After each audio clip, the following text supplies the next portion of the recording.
नमस्कार। स्वागत है आपका अजित अंजुम जी के यूट्यूब चैनल पर। मैं हूं अशोक वानखेड़े। आजादी के इस पर्व पे मैं सबको शुभकामनाएं देता हूं।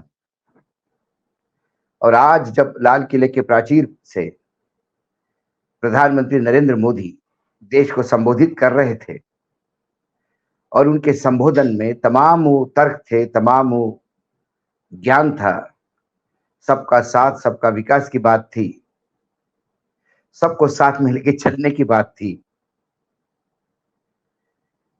एक विकसित भारत 2047 में कैसा होगा इसका एक वादा था, जो अक्सर उनके वादे जुमले होते हैं। लेकिन जब सामने खड़े होकर वो देश से संबोधित कर रहे थे, तब उनके पीछे वही छिछोरी हरकत हो रही थी जिससे मुझे लगता है सरकार को, भारतीय जनता पार्टी को और स्वयं नरेंद्र मोदी जी को ज्यादा नुकसान होता है। आज उनके भाषण से ज्यादा वायरल राहुल गांधी की तस्वीर हो रही है, जो इस कार्यक्रम में शिरकत करने हेतु लाल किला आए। और जब उनको बिठाया गया तो पांचवी रो में, जो पीछे से दूसरी रो थी, उस रो में खिलाड़ियों के बीच और कुछ बाकी लोगों के बीच राहुल गांधी मुस्कुराते हुए प्रधानमंत्री को सुन रहे थे। लेकिन पूरा देश इस बात को लेके उद्वेलित था कि लीडर ऑफ अपोजिशन, जो कैबिनेट मंत्री का दर्जा होता है, वो इतने पीछे क्यों, जबकि उन्हें पहले लाइन में होना चाहिए था।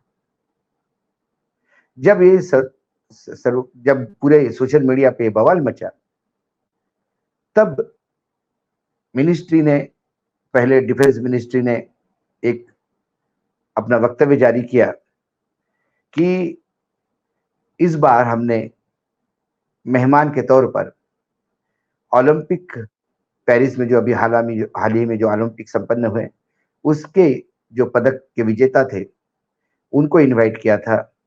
तो उनको पहली लाइन में बैठने के लिए हमने प्रायोरिटी दी, इसलिए बाकी लोग पीछे हो गए। फिर गृह मंत्रालय से एक दूसरा बयान आया कि राहुल गांधी जी को पहले ही ये सीट बता दी गई थी और उन्होंने बाकायदा ना सीट बदलने की कोई मांग की, ना ही कोई नाराजगी जाहिर की।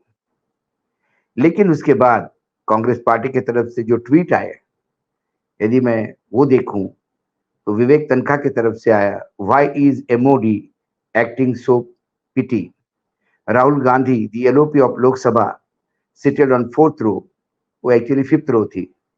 LOP is higher than any cabinet minister. He is next to Prime Minister of India in Lok Sabha. Rajnath Singh ji, you can't allow Modi to politicize national functions. Not expected from you, Rajnath ji. KC Venugopal, General Secretary Organization, वो कहते हैं, Modi ji, it is about time you wake up to the new reality post June 4th. The arrogance with which you relegated Lok Sabha LOP Sri Rahul Gandhi ji to the last row during the Independence Day ceremony, वो last नहीं थी, last बटवन थी, लेकिन पीछे की थी, पांचवी थी। The Defense Ministry playable explanation that it was out of respect for Olympians doesn't cut much ice. और एक लंबा चौड़ा उन्होंने लिखा। सुप्रिया सिनेट ने हिंदी में लिखा, छोटे मन के लोगों से बड़ी चीज की उम्मीद करना बेनामी है। सही बात कही, मुझे ज्यादा नजदीक लगता है जो हुआ उससे। नेता प्रतिपक्ष राहुल गांधी जी को स्वतंत्रता दिवस के समारोह में पांचवी लाइन बिठाकर नरेंद्र मोदी ने अपनी कुंठा जरूर दिखाई, लेकिन इससे राहुल गांधी को कोई फर्क नहीं पड़ता। नेता प्रतिपक्ष की रैंक कैबिनेट मंत्री की होती है। सरकार के मंत्री पहली लाइन में बैठे थे, तो इन क्षुद्र मानसिकता वालों को लोकतंत्र और लोकतांत्रिक परंपराओं को कोई परवाह नहीं है। रक्षा मंत्रालय का बयान सरकार को बेनकाब कर रहा है। सच यह है कि राहुल गांधी से मोदी और उनके मंत्री आंख चुराते हैं और असहज हो जाते हैं। राहुल गांधी पांचवी लाइन में बैठे या 50वीं, वे जननायक ही रहेंगे। लेकिन आप लोग इस तरह से गलीच हरकतें करना कब बंद करोगे? नरेंद्र मोदी एक छोटी मानसिकता के और बड़े छोटे दिल के आदमी हैं और इसका प्रमाण वो खुद ही बार बार दे देते हैं। एक बात और भी है कि छोटे मन के लोगों से बड़ी बातों की उम्मीद नहीं करनी चाहिए।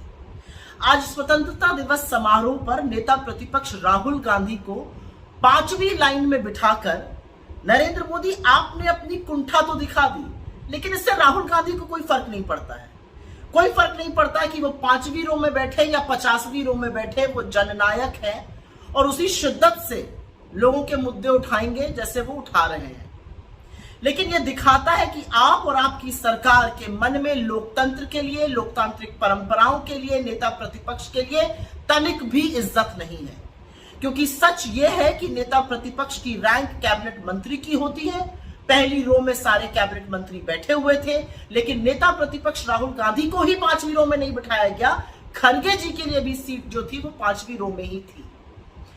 एक बेवकूफी का बयान रक्षा मंत्रालय की ओर से आया है। ऐसा इसलिए किया गया क्योंकि हम ओलंपियंस को इज्जत और सम्मान देना चाहते थे। बिल्कुल देना चाहिए, ओलंपियंस को सम्मान दीजिए, विनेश फोगाट को भी सम्मान दीजिए, लेकिन क्या यह सम्मान अमित शाह, जेपी नड्डा, निर्मला सीतारमन, जयशंकर नहीं देना चाहते थे? तो आपके बयान जो है वो आपकी कलाई और खोल रहे हैं, तो बयान ना दीजिए, इससे बेहतर होगा। नेता प्रतिपक्ष लोकतंत्र में इसलिए जरूरी है क्योंकि वो सरकार को जवाबदेह बनाता है, वो सरकार को कटघरे में खड़ा करके लोगों के मुद्दे उठाता है। असलियत यह है कि राहुल गांधी से आप लोग असहज हो जाते हैं। वो आंख में आंख डाल के आपसे सवाल पूछते हैं, वो आपके भ्रष्टाचार को, आपकी नाकामियों को, आपकी विफलताओं को आपके मुंह पर कहने की ताकत रखते हैं, तो आप उनसे आंखें चुराते हैं। लेकिन कोई फर्क नहीं पड़ता, आप 5वीं रो में बिठाइए या 50वीं रो में, राहुल गांधी फिर भी राहुल गांधी रहेंगे। लेकिन ये कर कर एक बार फिर से आप लोग कितने छोटी मानसिकता के क्षुद्र, बिल्कुल चूहे के कलेजे वाले लोग हैं, ये फिर से आपने सिद्ध कर दिया। ये ट्वीट जो है ये बहुत कुछ कह देते हैं। ये ट्वीट पार्टी की तरफ से, पार्टी के नेताओं की तरफ से आए हैं, लेकिन सही बात क्या है? वाकई राहुल गांधी जी को कहां बिठा देना चाहिए था? हमारे देश में एक प्रोटोकॉल नाम की चीज होती है और वो प्रोटोकॉल वो एक सरकारी आदेश के तहत है और ये राष्ट्रपति भवन से समय समय पे इसमें बदलाव किए जाते हैं। जो आखिरी सर्कुलर जो आया था प्रोटोकॉल का, वो प्रोटोकॉल किस सीक्वेंस में आपके मान सम्मान होना चाहिए इसके बारे में बताता है।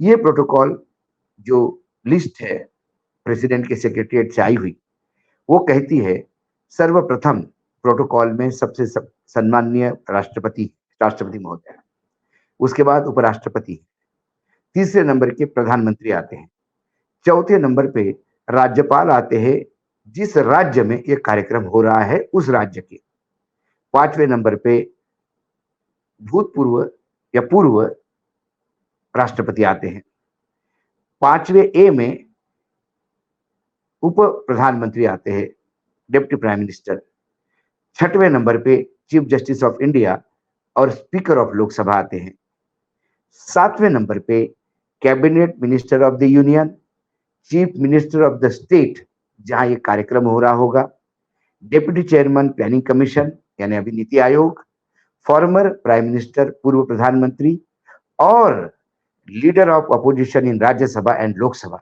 सातवें नंबर पे। सातवें ए पे भारत रत्न जिनको मिला वो तमाम अवार्डी सातवें ए पे, और आठवें पे ambassadors, extraordinary high commissioners of the various countries, chief ministers of the state outside the state where this programme is being held. ऐसे टोटल प्रोटोकॉल में 26 कैटेगरीज है और आखिरी 26 कैटेगरी में यदि पहले में राष्ट्रपति है तो 26 में है joint secretary to the government of India and officer of the equivalent rank, officers of the rank of major general और इक्विवेलेंट रैंक। ये 26वां सेक्शन है प्रोटोकॉल में। तो उस हिसाब से प्रोटोकॉल ये डिमांड करता है कि राहुल गांधी को कैबिनेट के अन्य मंत्रियों के साथ बिठा देना चाहिए था। मैं मानता हूं यदि इस बार रक्षा मंत्रालय ने ये सोचा होगा कि चलो हम सारे खिलाड़ियों को आगे बिठाएंगे, तो फिर पहले लाइन में अमित शाह क्या कर रहे थे? पहले लाइन में हमारे रक्षा मंत्री राजनाथ सिंह जी, पहले लाइन में फिर शिवराज सिंह चौहान, पहले लाइन में वित्त मंत्री निर्मला सीतारामन, पहले लाइन में हमारे विदेश मंत्री जयशंकर, ये सब क्या कर रहे थे? यदि ये पहले लाइन में थे तो फिर उनके जगह अधिकारी क्यों नहीं थे? यदि ये पहले लाइन में थे तो डीवाई चंद्रचूड़ जी, जो सर्वोच्च न्यायालय के मुख्य न्यायाधीश है, उनका तो प्रोटोकॉल पहले 4-5 में आता है, तो वो वहां बैठना जायज थे। लेकिन यदि कैबिनेट मंत्री पहले लाइन में है तो फिर राहुल गांधी क्यों? और यदि प्लेयर्स को पहले लाइन में बिठाना था तो फिर बाकी कैबिनेट मंत्री पीछे क्यों नहीं? ये अहम सवाल है जिसका जवाब किसी के पास नहीं। कुल मिलाकर एक छिछोरापन है, राहुल गांधी को और नीचा दिखाने का प्रयास है। यदि उनको लगा कि राहुल गांधी पीछे लोगों के बीच में बैठे तो शायद वो अपमानित महसूस होंगे, वो बाइकआउट करेंगे। शायद उन्हें पीछे बिठा दिया तो लोगों के लिए हंसी का पात्र होंगे।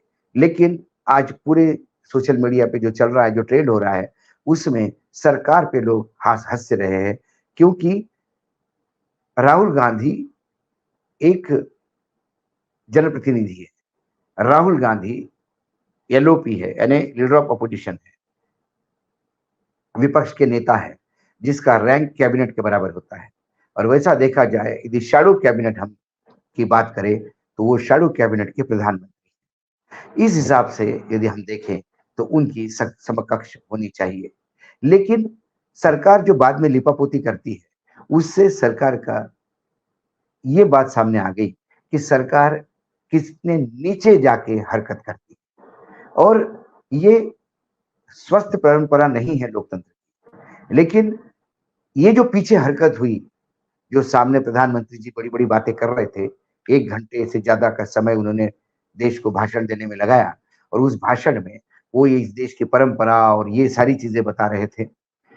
उस समय पीछे जो हरकत हो रही थी, वो ये बता रहे थे कि प्रधानमंत्री जी जो आज सामने बोल रहे हैं वो खोखले शब्द है, वो फिर जुमले हैं। क्योंकि जिसको जरा भी, जिसे लगता है कि मैं सबको साथ में लेके चलूं, तो फिर ऐसे में प्रधानमंत्री जी को ये देखना चाहिए था कि उनके पीछे क्या हो रहा है। मैं ये मानता ही नहीं कि ये मिनिस्ट्री ऑफ डिफेंस, रक्षा मंत्रालय के अधिकारियों ने किया हुआ है हेरफेर है। रक्षा मंत्रालय प्रोटोकॉल को बहुत अच्छी तरह से जानता है। वहां तो 2-2 घंटे की सीनियरिटी होती है, तो रक्षा मंत्रालय में ये गलती नहीं हो सकती। ये गलती रक्षा मंत्रालय के बोल के करवाई गई है। ये किससे करवाई गई है? कि अमित शाह जी के ऑफिस से इंस्ट्रक्शन गए थे या प्रधानमंत्री कार्यालय से इंस्ट्रक्शन गए थे? इंस्ट्रक्शन जरूर गए होंगे, लेकिन इससे सरकार की ओछापन दिखता है। कभी भी किसी भी एलओपी का ऐसा अपमान नहीं हुआ। ये एलओपी का अपमान नहीं हुआ। ये 230 जो मेंबर ऑफ पार्लियामेंट है, सांसद है, जो विपक्ष में बैठते हैं, इंडिया गठबंधन के हैं, 230 सांसदों को जिन लोगों ने चुनाव जितवा के भेजा है, उन सभी का अपमान है। बीजेपी को 240 सांसदों का साथ है। यदि एनडीए को का गठबंधन जोड़ा जाए तो 290 होते हैं, ज्यादा फर्क नहीं। तो देश की आधी आबादी का अपमान आप नहीं कर सकते। यदि प्रधानमंत्री जी को कोई कोई कहता है तो फिर वो देश का अपमान होता है, वो प्रधानमंत्री का अपमान होता है। तो यदि विपक्ष के नेता का अपमान होता है, वो भी विपक्ष के नेता का ही अपमान है। लेकिन राहुल गांधी ने सबके बीच में बैठ के अपने तरफ से कोई भी रिएक्शन नहीं देके ये बता दिया कि उनमें मैच्योरिटी कितनी है। ये जो प्रगल्भता है, यही उनको बार बार सबके सामने रखती है। राहुल गांधी इन छिछोरी हरकतों से, या उनकी मेंबरशिप खत्म करने से, उनका बंगला खाली करवाने से, या निष्कासन करने से हाउस से, उनकी बेइज्जती नहीं होती। उनका कद समाज में और मतदाताओं के बीच में, भारतीय लोगों के बीच में बढ़ता ही है। आज सभी लोग राहुल गांधी की तारीफ कर रहे थे। ये कितनी मैच्योरिटी है, अपमान होने के बावजूद भी, क्योंकि वो देश का राष्ट्रीय कार्यक्रम था, उसमें राहुल जी स्माइलिंग फेस के साथ बने रहे। कुछ लोगों का ये भी कहना था कि राहुल गांधी को शायद प्लेयर्स के बीच में इसलिए बिठाया गया क्योंकि जितने भी हमारे खिलाड़ी थे जिन्होंने ये मेडल अर्जित किया वो अपने बलबूते पे किया। उन्होंने ये रिस्पेक्ट खुद अर्न किया, जो इनको इज्जत मिल रही थी खुद की कमाई हुई इज्जत थी, कमाया हुआ नाम था। राहुल गांधी ने भी जो इज्जत कमाई है, जो पद कमाया है लीडर ऑफ अपोजिशन, वो अपने बलबूते पे कमाया है। जो पार्टी पिछले 10 साल से लीडर ऑफ अपोजिशन भी नहीं ले पा रही थी, यदि आज 100 पार हो गई तो यकीनन इसमें राहुल गांधी का बड़ा योगदान है। यदि इंडिया गठबंधन हमलावर है तो राहुल गांधी ने अपनी पोजीशन खुद बनाई है। भारत यात्रा निकालकर राहुल गांधी ने अपना ब्रांड खुद बनाया है। तो राहुल गांधी अपना अपनी औकात खुद बनाने वालों के बीच में बैठे थे क्योंकि शायद वो अपने आप को उनके समकक्ष समझ रहे थे। जो सामने बैठे थे वो लोग थे जो सीबीआई, ईडी, इनकम टैक्स की वजह से, 52 लोगों के बैसाखियों की वजह से और राजीव कुमार के अनुग्रह के कारण पहले लाइन में बैठ पाए थे। जो उधार के सिंदूर पे जीते हैं उनके साथ राहुल गांधी कैसे बैठे? कुछ लोगों का कहना ये भी था सोशल मीडिया पे, राहुल जी अच्छा हुआ उन मेहनतकश लोगों में बैठे जिन्होंने अपना नाम खुद कमाया। यदि उधार के सिंदूर वाले के बीच में बैठते तो शायद राहुल गांधी की इज्जत कम हो जाती। कुल मिलाकर जो छिछोरी हरकत सरकार ने की वो उल्टी ही उनके मुंह पे तमाचा है। आज प्रधानमंत्री के भाषण के वायरल जो हुआ है उससे ज्यादा वायरल ये तस्वीर और इस पे कमेंट और लोगों का समर्थन है। जो दूसरे के लिए गड्ढा खोदता है खुद उसमें गिर जाता है, ये कहावत है, ये आज यथार्थ होते हुए हमने देखी। आज इतना ही, फिर आता हूं किसी विषय के साथ, तब तक के लिए नमस्कार। देखते रहिएगा अजीत अंजुन जी का यूट्यूब चैनल।